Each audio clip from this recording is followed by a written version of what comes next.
енді өзі әрине интернет деген бұл енді бір адамзаттың бір үлкен бір несі ғой енді жетістігі 20 ғасырда.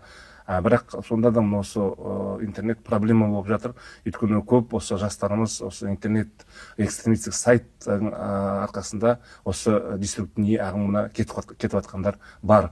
Бұны енді деструктивный ағым болсын, халықаралық осындай террористік ұйым болсын, бұлар ана сайтты әдейілеп осы жастарды өздерін тартып алу үшін әдемілеп, жақсылап тұрып жасайды.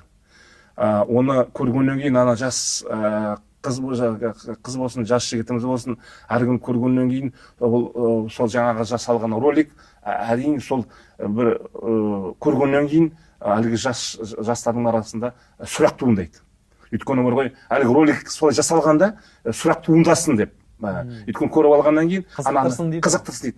Анау анализ жасағаннан кейін содан кейін сұрақ туындайды. Содан кейін сол жауапты іздеу үшін тағы да басқа роликтарды, басқа сайттарға кіріп, әлгі жастарымыз қайрадан барып екінші роликқа ұрынады.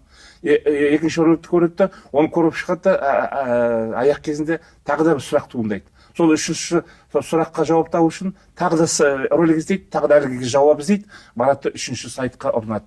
Сөйтіп сол осы олардың істеген осындай бір маркетинговый ход па, осындай бір істелген осындай бір зияны көп.